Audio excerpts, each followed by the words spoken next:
I always start these off with the toughest question. If you could say your name for those that are watching.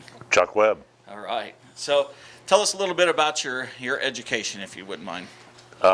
Went to Sigourney, graduated from Sigourney High. Then I went, I was a football player.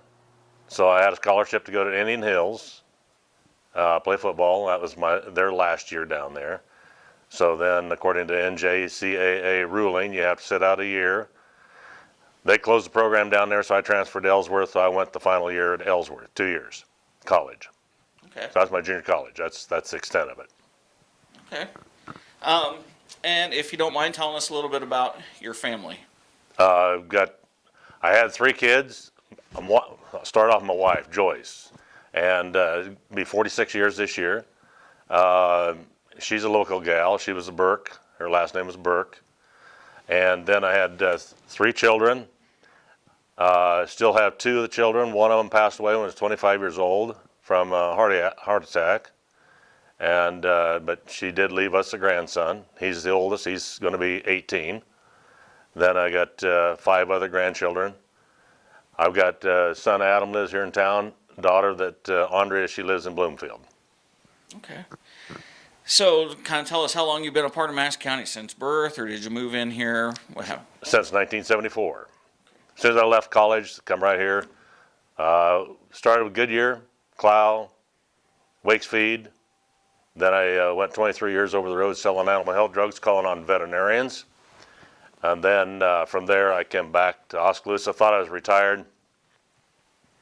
Out at Agriland Farm Service, they thought that I needed to come out there and help them in agronomy.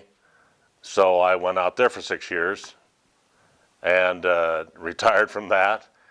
So then now McGriff's at New Sharon. They think that I need to come up there and help them. So I've been part-time for the last year up there. So I'm kind of getting around everywhere. It's good to be busy. Oh, yeah. So what made you want to seek political office initially? Well, I know the Parker family.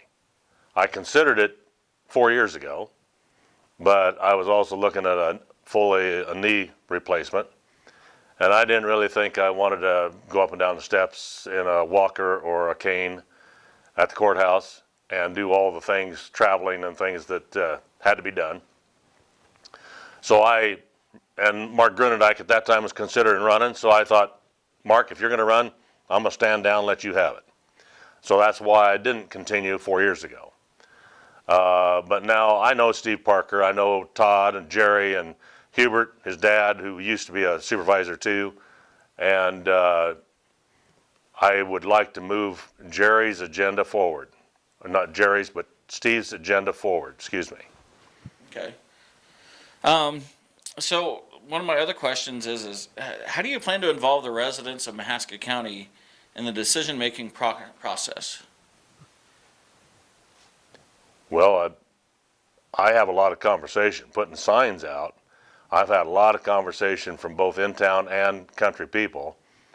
And I think that's probably the first thing, is to be sensitive to what their wants are. So I think that's a fairly simple process, but it's probably a simple one initially, but probably difficult to implement. Okay. So if you're elected as a county supervisor, who do you represent? Well, anyone in the county, which is in town and county, and New Sharon and Fremont and Bussey and all the Barn City, all the cities in the county, as well as the rural people. Okay. And do you have a plan for the ongoing relationship between the county and the cities? I've got to understand that better before I can really answer that. But it's not going to be as easy, I don't think, as what you'd like to have people think. I don't know. That's going to be a difficult one to deal with. Okay. So the county's had to. We all know medical insurance is expensive and it's climbing every day. So the county's had to look at ways to help with the cost of medical insurance for their employees. How do you look to help alleviate that problem for employees and for the taxpayers of the county? Well, I, for one, am going to stay on Medicare and my Plan B, and I'm not going to use the county's insurance. So that'll help them that much. The rest of it, I don't know, because I've not dug into it. Okay. So right now the county's sharing an engineer with neighboring county, Keokuk County. What would be your plan for that position into the future? From what I understand, and from arm's length, the person's got to be really careful answering some of this stuff. I've really just met the guy at arm's length, haven't talked to him. Shook his hand, that's it. I understand he's a pretty intelligent individual. And it sounds like co-sharing with Keokuk County is one way that Mahaska County can afford someone of his stature. We can always, because they're in short supply.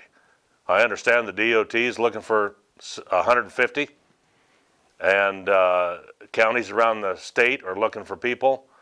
I don't think they're easy to find. So co-sharing might be our only good option. Well, since we're on the conversation of a county engineer, so what's your thoughts about or plans for the Mahaska County road system? I haven't been exposed to a lot of that, so I think they have made some improvements the last few years, and I think that I went to the meeting last week ago Tuesday, and it sounds like they got some plans for some highways in the northwest corner of the county. So I think they're moving in the right direction. You got to know how much funding there is available and how many roads are in bad shape, and just how much cost is going to be, involved here before you can really answer that question. I don't know. Good question. Well, farm to market. So 220th is a farm to market road, and what do you believe should happen with that road, being it's a farm to market road, and it's currently involved in conversation revolving around the regional airport? From what I know, it sounds like it should be replaced.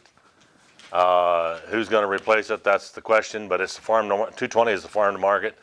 Needs to say a farm to market. Those farmers, we can't handicap the farmers in that area. All right. So there was a lot of conversation for a few years over a new radio system for the emergency responders in the county. And then in 2018, an agreement was made with Raycom to help make that happen. Today, we're still looking for sites to put up the towers for that radio system. What are your thoughts about this project, and what do you think we need to do going forward to help make it happen? I guess I need to research that and study that a little bit more. It's something we need. I mean, the 911 and EMA is something we need in the county. There's no argument. But what's been done in the past, and what's been approved, and what's been litigated, and all that, I've got to know what that is before I can answer that question. Okay. So we had a situation a couple years ago, so that's what prompted this question. If a supervisor is found to be no longer eligible to serve, what would you do to help remedy that situation? I don't know what you're talking about or alluding to. Oh, we had a supervisor that no longer lived within the county. Oh. And there was some conversation around that situation, I guess. Well, I guess if he's not living in the county, it's almost in the same page or chapter as Steve Parker passing away. They leave the county, they got to be replaced, I think. Does that make sense? Yeah, I'm looking for, if you knew about it, what would you do to help that supervisor understand that they're no longer eligible to be a supervisor? So, well, I'm not sure what the proper channel would be. Would you go to the county attorney and let the county attorney address it? Or would you bring it up at a meeting and have conversation amongst the supervisors? Well, that's why I'm asking you how you would handle some sort of situation like that. Well, I'd bring it up at the meeting first, and then if the county supervisor is appropriate, then I'd let the county supervisor address it legally, I think. Okay. It's a theoretical question. I mean, yeah, you got to get into it and then react to know. Right. Okay. So what's your thoughts on a 3-member board versus a part-time or full-time 5-member board, maybe a part-time with a county manager. What are your thoughts about county governance maybe going forward? I think it just gets looser. I think 3 is more than adequate. And I think a part-time would be a dangerous situation. No, I just think 3 is adequate, and 3 is all we want. So you're running with a specific party, and generally this position is thought to be nonpartisan. What are your thoughts about having this position officially changed to a nonpartisan position? You mean as far as not Democrat or Republican, just Right, be, city councils just are elected that way, what have you. Yeah, no, I don't know that I've given that much thought. I am a Republican, and that's how I'm running on this ticket. But I probably yeah, I don't know. I don't know that I got an answer to that. Okay. And then, what's your overall vision for Mahaska County if you were to win the election? Well, the responsibility of the supervisor initially is going to be to budget and fund the courthouse and the offices, roads, mental health. But real soon after that, we got to figure out somehow that the city and the county can become closer together. I'm not sure. I'm not sure if everyone in the county knows what the supervisors are doing. I don't know if everyone in the city knows what the mayor and the offices there are doing. But I think it starts with the people, and to listen to the people. Okay. And this is my last official question for you, so you'll be able to breathe a sigh of relief when we're all done here. Good.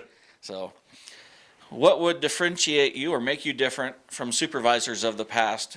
What makes you unique? The only thing I don't know that I'm going to be extremely unique, other than I've lived in Mahaska County since '74, worked a lot of retail business. I've had a lot of exposure to the people, both in town and in the country. I know a lot of them. I know a lot of their families. I know a lot of downline generations. So some of the people in the past have not got that kind of history, like I do. All right. Well, and I'm going to, since that was my last official question, I'm just going to leave this for you to talk to the voters, as to, why should we vote for you, or any other thoughts that you may have. Well, I'm going to keep it simple. It's just like the sign says, truth in government. That's my goal, is to get to the truth in government. So if that's what you want, then vote for me. All right. Well, that's all I officially have, so I appreciate your time coming in. Thank you.